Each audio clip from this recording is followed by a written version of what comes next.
What's going on YouTube? It's Whole Shot News 54 here today, and I've got another preview today. This time it's the big one. It's the MotoGP preview for the Malaysian Grand Prix in Sepang. So, how the season has gone. Marc Marquez is world champion. Valentino Rossi is probably let go of the season completely, let go of the championship completely.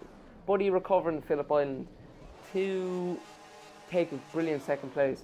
Cal Crutchlow continued his fantastic season on the LCR Honda to take another victory and also maybe prove himself as a championship contender for next year. You never know. Jorge Lorenzo proved what a kind of dismal season he's having by riding around in 6th place in Phillip Island. And Maverick Vinales topped off another brilliant performance with a 3rd place. So, Sepang. Let's rewind back to Sepang 2015. Where all the controversy started, really. When on lap 6 or 5, I think, Valentino Rossi and Marc Marquez engaged in a heated battle. I mean, two riders battling every single corner. At one point, Valentino Rossi lifted up his hand, complaining about the aggressiveness of Marc Marquez's moves, but the race went on, and eventually they got to the second last corner before the big straight, and Rossi pushed Marquez out wide, and what it looked like to be a kick, no one knows to be a kick, but Marc Marquez fell off and sparked controversy, which resulted in Valentino Rossi starting from the back of the grid that season and losing his world championship to Jorge Lorenzo in Valencia. But that race, other than that battle for 3rd place, wasn't really exciting. Jorge Lorenzo tore off at the start, got chased down by Dani Pedrosa and eventually overtaken. Pedrosa went on to really dominate the race and take his 2nd victory of that season. He won by 4 seconds to Jorge. So it's really a Honda track, but it can be a Yamaha track also. It depends on how the performance of Lorenzo is. Rossi's never really gone well at Sepang, and I cannot see him go well this weekend. He is on form, and with mixed conditions predicted, you never know how the race will go, but I feel it could be a Honda 1-2. I feel Cal Crutchlow could be back up there again.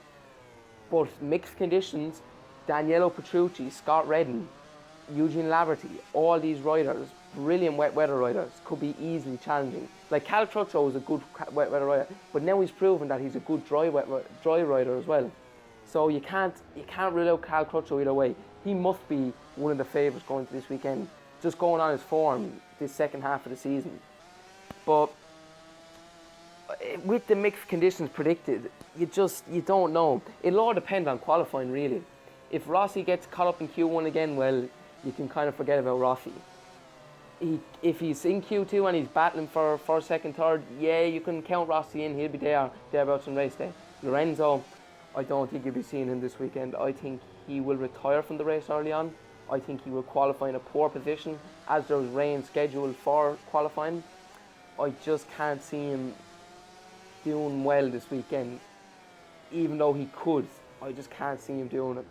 Marc Marquez will want to rectify that mistake he made in Phillip Island, that terrible mistake he made in Phillip Island, which really cost him the race, because even though Crutchlow was closing down, I felt Marquez was going to win the race in Phillip Island, but you don't know how that race is going to go.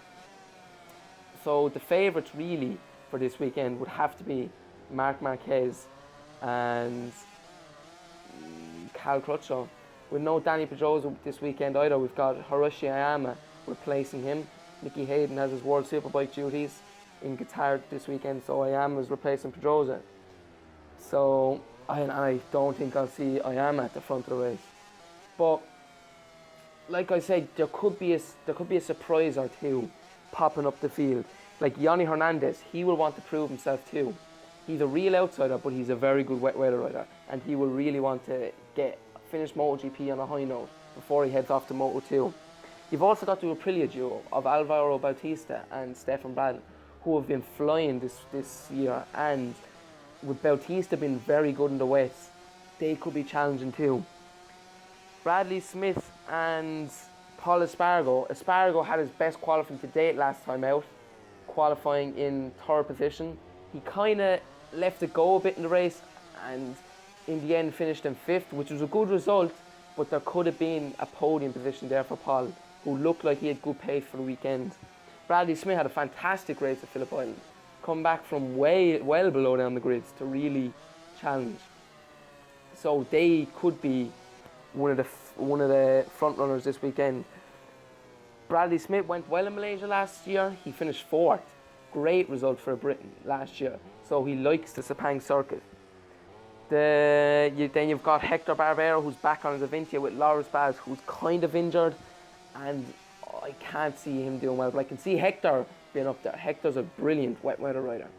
Eugene Lavery then looking to finish out MotoGP on a high as well, like his teammate Yanni, going back to World Superbikes. Had a difficult weekend in Motegi and Phillip Island, so he's a good wet weather rider too, and like in Silverstone, you could see Laverty challenging at the top. But my prediction for the weekend, really, I say will be a Cal Crutchlow double victory. I can see Marc Marquez finishing 2nd, and maybe a surprise, you'd have to go with Daniele Petrucci finishing 3rd, but I think there'll be a big battle for the victory. I think there could be 7-8 riders in there, as rain will be predicted. If it's dry, I think Valentino Rossi will be on the podium, but you just never know. With the championship out of the way though, many of the riders will be taking risks, and it'll be just as exciting as last year, really, with no championship there. But leave your predictions down in the comment section below, and you tell me who you think. Do you think anyone else could do it? Do you think Jack Miller, forgot to mention him, do you think he will be challenging? Do you think Elise Espargo will be there? Forgot to mention him. Vinales, do you think they'll be challenging? Leave it all down in the comment section below. Also leave a like and share on the video. This has been Whole Shot 54 News, and I'm out.